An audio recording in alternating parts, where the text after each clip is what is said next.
Salam Bapak Ibu. Bagaimana kabar hari ini? Ada sukacita? Bulan Desember adalah bulan sukacita bagi kita semua. Ya, karena kenapa kita harus bersukacita? Karena kita kedatangan yang namanya Yesus. Ya. Jadi bulan sukacita ini karena kita mau menyambut kelahiran Tuhan, kita mau menyambut Natal ini. Oleh sebab itu saya minta Bapak Ibu dan saudara-saudara sekalian yang hadir sore hari ini, berikanlah senyuman yang penuh sukacita bagi kiri dan kanan. Bagi yang datang pasangan, yang suami-suami berikan senyuman yang indah bagi istrinya, sampai istri jatuh cinta pada suami. Demikian juga istri, berikanlah senyuman yang sukacita bagi suami, karena itulah sukacita yang sesungguhnya. Ada amin Bapak Ibu? Ya, kita tidak mau berlama-lama lagi. Mari kita buka firman Tuhan sore hari ini yang terambil dari Lukas pasal yang kedua. Lukas pasal yang kedua ayat yang ke-15. Lukas pasal yang kedua ayat yang ke-15. Saya undang jemaat Tuhan untuk bangkit berdiri. Kita akan baca dengan suara yang lantang firman Tuhan pada Lukas pasal 2 ayat yang ke-15 dalam hitungan yang ketiga. 1, 2, 3. Setelah malaikat-malaikat itu meninggalkan mereka dan kembali ke surga, gembala itu berkata seorang kepada yang lain, marilah kita pergi ke Betlehem untuk melihat apa yang terjadi di sana, seperti yang diberitahukan Tuhan kepada kita. Silakan duduk Bapak Ibu. Bapak Ibu dan saudara yang saya kasih di dalam Tuhan kita Yesus Kristus, tema Natal Gereja GKI Hope Center ini yaitu adalah tema sama seperti PGI, yaitu marilah sekarang kita pergi ke Bethlehem. Nah, ini tema besar dari PGI yang diberikan kepada kita sebagai orang-orang percaya, yaitu mari sekarang kita pergi ke Bethlehem. Bapak Ibu dan saudara yang saya kasih di dalam Tuhan kita Yesus Kristus, di dalam Lukas pasal 2 ayat 15 ini, di sini menceritakan tentang kelahiran Yesus Kristus. Tetapi di dalam Lukas pasal yang kedua ini, inti dari nats ini itu terletak di dalam Lukas pasal 2 ayat 11. Inilah inti berita yang sesungguhnya. Inilah inti daripada berita Lukas yang disampaikan, yaitu di dalam Lukas pasal 2 ayat yang ke-11, yang berbunyi demikian. Hari ini telah lahir bagimu Juru Selamat, yaitu Kristus Tuhan di kota Daud.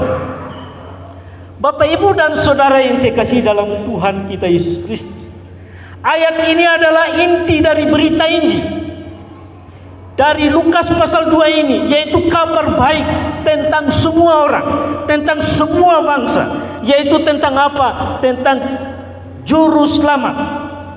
Bapak Ibu dan saudara yang saya kasih di dalam Tuhan kita Yesus Kristus, di dalam tafsiran ayat ini didapat dijelaskan dalam dua bagian utama. Yang pertama, di dalam ayat yang ke-11 ini dia katakan Yesus Juru Selamat yaitu Kristus Tuhan. Jadi ada dua makna penting pada malam hari ini di dalam Lukas pasal 2 ayat 11. Dia katakan Yesus sebagai Juru Selamat. Yesus sebagai Juru Selamat berasal dari bahasa Yunani yang disebut dengan soter, yang berarti penyelamat atau menyelamatkan. Nah, Bapak Ibu dan saudara, di dalam konteks pasal 2 ayat 11 ini, di sini merujuk kepada Yesus sebagai pribadi yang datang untuk menyelamatkan umat manusia dari dosa karena maut. Kehadirannya di dunia ini merupakan sebuah pemenuhan janji Allah untuk memberikan keselamatan kepada semua manusia. Nah, Juru Selamat ini menunjukkan bahwa tujuan kedatangan Yesus adalah untuk melakukan karya penyelamatan bagi seluruh umat manusia, mencangkup penebusan dosa melalui kematiannya di atas kayu salib dan kebangkitannya, dan membuka jalan bagi kita semua Untuk apa? Memperoleh kehidupan yang kekal. Makanya bulan ini adalah bulan sukacita bagi kita. Kenapa? Karena Allah yang di Maha Tinggi itu, Dia mau turun menjadi manusia seperti kita dan berikan kita keselamatan bagi kita. Bapak, Ibu dan Saudara yang saya kasih di dalam Tuhan kita Yesus Kristus, bahwa kelahiran Yesus sebagai juru selamat menunjukkan bahwa tujuan utama kedatangannya adalah untuk melakukan karyanya bagi seluruh umat manusia, mencakup penebusan melalui kematiannya. Untuk memperoleh apa? Kita bisa memperoleh keselamatan yang abadi. Yang kedua, Yesus sebagai Tuhan. Dari ayat ini juga Yesus disebut sebagai Tuhan. Penggunaan istilah ini sangat penting karena menegaskan bahwa Yesus bukan hanya seorang manusia biasa, tetapi Dia juga datang ke dunia dalam wujud manusia. Bapak, Ibu dan Saudara yang saya kasih dalam Tuhan kita Yesus Kristus, kalau kita tengok dan melihat dalam Perjanjian Baru, di kata Tuhan ini disebut dan menunjukkan bahwa Yesus itu sebagai Tuhan. Dan Dia di sini menegaskan bahwa Yesus bukan hanya seorang guru atau nabi, tapi Dia sebagai Tuhan. Dan sini sudah membuktikan bahwa Dia, Yesus, itu benar-benar Allah. Ini adalah sebuah pengakuan atas keilahian Yesus. Bapak, Ibu dan Saudara yang saya kasih dalam Tuhan kita Yesus Kristus, di dalam konteks ini, pada zaman itu, kata Tuhan itu menunjukkan kepada Allah itu sendiri. Sehingga pengakuan ini menunjukkan bahwa Yesus adalah bagian dari Tritunggal, pribadi kedua. Dia sungguh-sungguh Allah. Dia bukan nabi saja, tapi Dia sungguh-sungguh Allah. Di sini saya mau menegaskan di ayat ke-11 bahwa kita bersukacita karena Allah telah datang menjadi manusia. Nah, ini penting Bapak Ibu, sehingga kita jangan terpengaruh oleh pengejaran-pengejaran di luar yang mengatakan dan mempertanyakan tentang kealahan. Dan di sini malaikat yang mengatakan kepada kita bahwa telah lahir bagimu, telah lahir bagi saya dan Bapak Ibu, juru selamat, Yesus Kristus Tuhan, dikatakan. Di sini Dia mau memperjelaskan kepada kita. Pengakuan bahwa Yesus adalah Tuhan juga mengandung bahwa makna Dia memiliki kuasa yang sama dengan Allah. Yesus bukan hanya seorang guru atau nabi, tetapi Dia benar-benar Tuhan yang turun ke dunia untuk menyelamatkan saya dan Bapak Ibu. Nah, berita keselamatan ini disampaikan oleh malaikat, disampaikan kepada malaikat, kepada para gembala yang kita baca tadi di dalam Lukas pasal 11, pasal 2 ayat 11. Jadi sebuah kabar, benar-benar kabar ini bukan kabar hoax, tetapi benar-benar kabar yang nyata, yang mau mengatakan kepada kita Yesus benar-benar Tuhan. Ini sebuah kabar yang benar-benar terjadi di dalam sejarah manusia. Dan ayat ini mengungkapkan dengan jelas bahwa Yesus adalah juru selamat dan Tuhan yang datang ke dunia untuk menyelamatkan saya dan Bapak Ibu. Di sini malaikat juga menyampaikan berita ini kepada para gembala.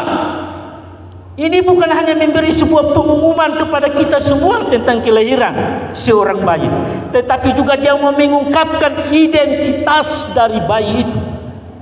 Identitas dari bayi itu Dia katakan, hari ini telah lahir bagimu juru selamat, yaitu Kristus Tuhan di kota Daud.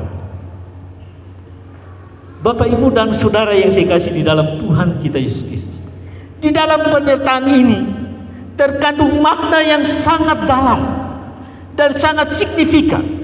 Yesus lahir di Bethlehem adalah juru selamat, yaitu pribadi yang datang untuk menyelamatkan saya dan Bapak Ibu dari segala dosa dan kematiannya yang kekal. Dan ini bukan sekedar ramalan atau harapan yang palsu, tapi ini benar-benar Dia telah datang. Nah, berita ini disampaikan oleh malaikat kepada para gembala, mau menunjukkan bahwa keselamatan yang dibawa oleh Yesus adalah untuk semua orang. Untuk kita semua, tidak terbatas. Untuk semua bangsa, bahkan juga bagi bangsa kita Indonesia. Nah, gembala Bapak Ibu, gembala saat itu dianggap sebagai orang biasa, orang yang sederhana. Tetapi dia menjadi saksi pertama yang menerima kabar gembira ini. Mereka segera menyebarkan berita tentang Yesus ini. Nah, di sini Bapak Ibu menunjukkan keselamatan Yesus tidak terbatas atau bagi kalangan tertentu, tetapi bagi kita semua. Ada amin Bapak Ibu? Nah, secara keseluruhan berita ini adalah inti dari iman Kristen. Yesus adalah juru selamat yang datang ke dunia sebagai Tuhan dan membawa keselamatan bagi umat manusia. Nah, ini adalah sebuah peristiwa sejarah yang nyata, yang memiliki dampak besar bagi kehidupan manusia dan bagi kehidupan kita semua. Percaya kepada Kristus, maka kita mendapatkan anugerah keselamatan itu. Bapak, Ibu, dan saudara yang saya kasih di dalam Tuhan kita Yesus Kristus. Nah, di dalam Lukas pasal 2 ayat 15 ini yang akan kita renungkan pada sore hari ini, saat para gembala menerima kabar kelahiran juru selamat ini, adalah sebuah momen yang sangat penting di dalam sejarah keselamatan dan kedatangan Yesus. Karena itu Allah mengutus anaknya, mengutus malaikat untuk menyampaikan berita ini kepada kita semua. Tetapi mengapa, pertanyaannya begitu, tetapi mengapa malaikat memberitakan hal ini hanya untuk kepada beberapa gembala? Kenapa tidak langsung kepada semua orang? Tetapi kenapa hanya gembala saja di situ? Itu pertanyaan bagi kita semua.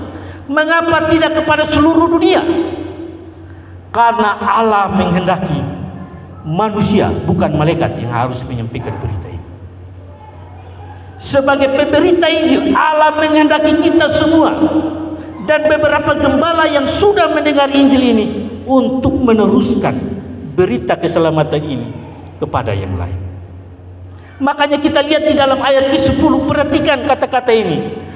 Aku memberitakan kepadamu kesukaan besar untuk seluruh bangsa.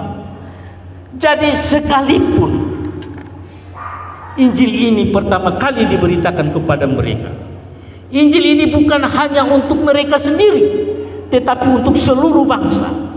Di sini menjelaskan bahwa di sini menunjukkan juga kepada kita semua yang hadir di hari ini bahwa berita Injil bagi semua orang. Pertanyaannya bagi kita, apakah kita semua sudah melakukan tugas dan tanggung jawab kita? Beritakan Injil itu kepada semua orang. Ini momen penting Bapak Ibu. Bapak Ibu dan saudara yang saya kasih di dalam Tuhan kita Yesus Kristus. Kalau kita lihat pada zaman itu, gembala itu adalah orang rendahan, orang yang tidak berpendidikan.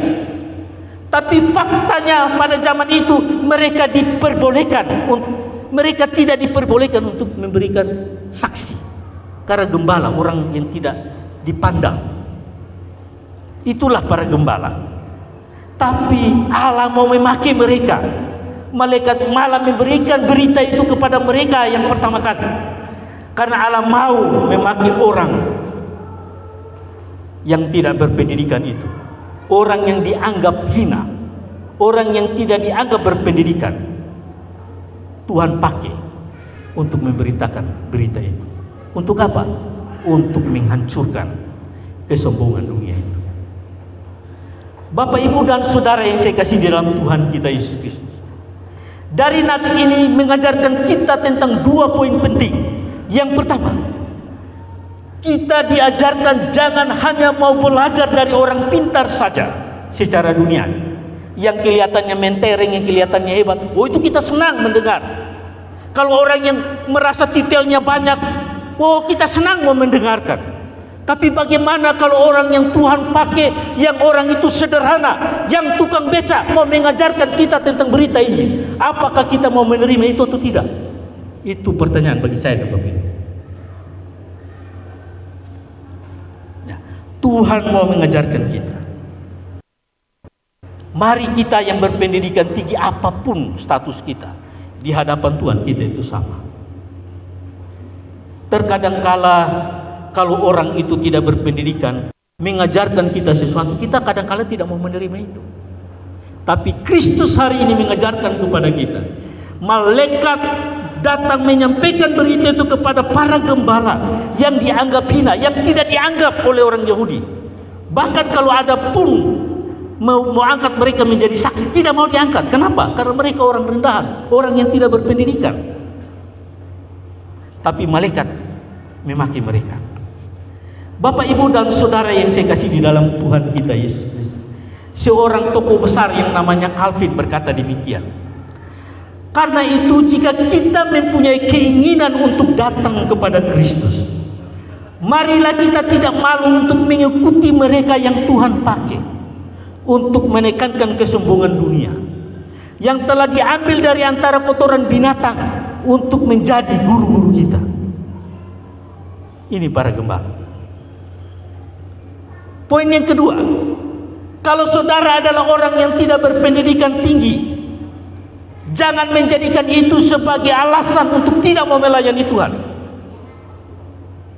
Tuhan tetap mau pakai siapa saja yang mau menyerahkan hatinya untuk melayani Tuhan. Jangan kita merasa, oh ini saya tidak sekolah teologi, jadi bukan kewajiban saya memberitakan Injil. Tidak seperti itu.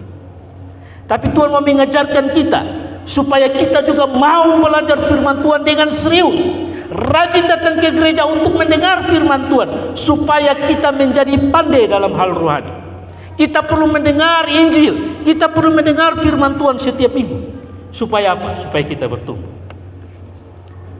Pertanyaannya bagi kita untuk hari ini, apakah makna pergi ke Bethlehem dalam kehidupan kita? Bethlehem adalah tempat di mana janji Allah digenapi. Dan ini adalah ajakan untuk bertemu dengan Yesus dan mengalami kuasa yang ada di dalam Kristus. Apa makna pergi ke Bethlehem yang perlu kita renungkan dalam tahun ini? PGI memilih tema ini bagi kita semua. Apa makna pergi ke Bethlehem? Pergi ke Bethlehem adalah langkah iman. Mereka tidak ragu-ragu atau menunda, melainkan segera bertindak, pergi ke sana. Jadi makna pergi ke Bethlehem adalah sebuah simbol kerinduan untuk mengalami karya keselamatan Tuhan secara nyata.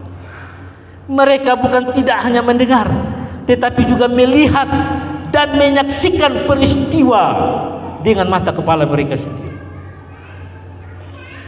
Firman Tuhan pada sore hari ini mengajarkan kepada kita untuk memiliki 3 syarat penting dalam merayakan Natal tahun ini. Yang pertama, pergi ke Bethlehem adalah sebuah ajakan untuk beriman kepada Yesus Kristus. Para gembala adalah orang-orang yang sederhana, tetapi ketika mereka mendengar berita dari malaikat, mereka sungguh-sungguh percaya. Mereka tidak meragukan berita itu, tetapi segera bertindak dengan iman. Bapak, Ibu, dan saudara yang saya kasih dalam Tuhan kita Yesus Kristus, iman adalah kunci untuk mengalami kasih Tuhan. Di dalam Ibrani pasal 11 ayat 6 berkata, tetapi tanpa iman tidak mungkin orang berkenan kepada Allah. Sebab barang siapa berpaling kepada Allah, ia harus percaya bahwa Yesus adalah Allah, dan bahwa Allah memberi upah kepada orang yang sungguh-sungguh mencari Dia. Bapak, Ibu, dan saudara yang saya kasih dalam Tuhan kita Yesus. Nah, ayat ini menegaskan kepada kita, tanpa iman tidak mungkin orang berkenan kepada Allah. Pergi ke Bethlehem adalah sebuah tindakan kepercayaan, sebuah tindakan iman bahwa Allah setia kepada janjinya. Ketika kita menghadapi tantangan kita diundang untuk datang kepada Yesus dengan iman kita. Ini makna yang pertama. Yang kedua, pergi ke Bethlehem adalah sebuah ajakan untuk bertindak dalam iman. Para gembala tidak hanya mendengar berita dari malaikat, tetapi mereka juga bertindak. Mereka segera pergi melihat Yesus. Ini adalah sebuah tindakan beriman, tapi harus bertindak, harus pergi. Ini Yesus ajarkan kepada kita. Bukan beriman duduk diam, yang pasif, tapi harus aktif. Dia harus bilang pergi. Ketika dia mendengar itu, dan dia pergi. Nah, inilah yang dikatakan bahwa pergi ke Bethlehem adalah sebuah ajakan untuk bertindak. Kita harus bertindak. Iman tanpa perbuatan adalah mati, yang dikatakan Yakobus pasal 2 ayat 6. Nah, di sini mengingatkan kita bahwa iman yang sejati harus disertai dengan sebuah tindakan. Pergi ke Bethlehem adalah sebuah simbol perjalanan menuju Tuhan. Tindakan para gembala menunjukkan bahwa iman membutuhkan langkah yang konkret. Aplikasinya dalam kehidupan kita. Dalam kehidupan kita, bagaimana kita bertindak atas firman yang telah kita dengar ini. Apakah kita melangkah dengan iman untuk menjalani panggilan kita atau tidak? Terkadang persoalan-persoalan itu yang Tuhan pakai. Bapak Ibu mungkin rewind sedikit 11 bulan yang lalu. Persoalan apa yang Tuhan berikan bagi kita? Apakah kita masih setia kepada Yesus sebagai Tuhan? Yang kita katakan dia adalah Allah yang maha besar, yang sanggup menyelesaikan semua persoalan. Bahkan persoalan dosa pun dia sanggup menyelesaikan bagi saya dan Bapak Ibu. Oleh sebab itu kita bersuka cita hari ini. Kenapa? Karena kita kedatangan juru selamat bagi kita. Ada amin Bapak Ibu? Nah, harus bersuka cita. Berikan senyuman yang indah bagi kita semua. Jangan menyambut Natal karena belum dapat UMR, karena belum punya pakaian baru. Kita sudah kehilangan sukacita. Sukacita yang Tuhan berikan itu lebih besar dari setiap persoalan. Ada amin? Yang para bisnis mungkin ada diizinkan Tuhan bisnisnya anjlok. Apakah kita kehilangan sukacita karena bisnis kita anjlok? Oh tidak, Allah kita lebih besar. Mengapa? Karena Tuhan memakai setiap persoalan itu sebagai Allah. Tuhan membentuk kita menjadi pribadi yang lebih kuat, menjadi anak-anak yang tidak anak-anak gempangan. Itulah yang Tuhan mau kerjakan dalam hidup kita. Ada amin Bapak Ibu? Berita sukacita hari ini. Poin yang ketiga, pergi ke Bethlehem adalah sebuah ajakan untuk mengalami sukacita. Pergi ke Bethlehem mengajarkan kita untuk kita bersukacita. Ketika para gembala tiba di Bethlehem, mereka menemukan sang juru selamat dan hati mereka penuh dengan sukacita. Ada amin. Sang juru selamat telah datang menemui mereka. Pertemuan Yesus dengan mereka selalu membawa damai dan sukacita yang sejati. Para gembala bersukacita karena mereka melihat langsung bayi Yesus. Ibu tahu bahwa bala tentara surga memuji kemuliaan bagi Allah di tempat yang maha tinggi, damai sejahtera di bumi di antara manusia yang berkenan kepadanya. Yesus adalah sumber sukacita yang sejati. Dunia kadang-kala menawarkan kita kebahagiaan yang sementara, tetapi hanya di dalam Yesus kita menemukan damai yang melampaui segala akal. Itulah yang dikatakan di dalam Filipi pasal 4 ayat 7. Damai sejahtera Allah yang melampaui segala akal akan memelihara hati saya, hati Bapak Ibu semua. Ada amin? Dan pikiranmu dalam Kristus Yesus. Jelas sukacita itu. Persoalan tidak pernah menghilangkan sukacita kita. Ada amin? Ada amin Bapak Ibu? Persoalan boleh datang silih berganti, tapi jangan karena persoalan kita kehilangan sukacita, kita tidak memuliakan nama Allah. Dengan apa? Sikap hidup yang tidak benar di hadapan Tuhan. Tuhan mau mengajarkan kita, sesulit apapun nama Tuhan selalu dipermuliakan. Dengan apa? Sikap hidup yang benar. Bapak, Ibu, dan Saudara yang saya kasih di dalam Tuhan kita Yesus, pergi ke Bethlehem berarti membawa diri ke hadirat Tuhan untuk mengalami apa? Pemulihan hati, pemulihan jiwa, pemulihan pikiran kita. Inilah datang ke Bethlehem.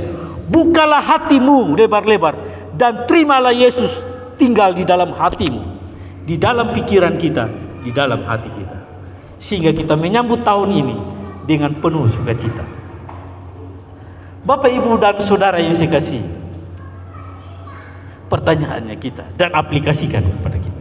Apakah Natal tahun ini hanya menjadi sebuah rutinitas tahunan, atau benar-benar mengalami sukacita karena damai dan kehadiran Yesus? Mari kita buka hati lebar-lebar untuk menerima sukacita. Jadi pulang dari gereja, dari tempat ini, pulanglah dengan membawa sukacita. Ada amin? Jangan pulang dari gereja ketemu orang di jalan, nama Tuhan tidak dipermuliakan, hanya gara-gara masalah yang sepele. Ya kan? Nah, ini hati-hati, karena iblis tidak tinggal diam di luar sana. Mari kita bawa damai Natal ini, di tahun ini, di bulan ini, kita membawa damai Natal bagi semua orang. Bahkan di jalan pun kita membawa damai bagi semua orang. Anak-anak muda, di gereja ini penuh dengan anak-anak muda.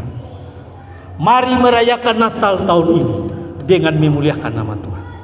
Jangan memuliakan nama Tuhan dengan nanti malam mabuk-mabuk di jalan, sampai tidur di pinggir jalan. Itu tidak memuliakan nama Tuhan.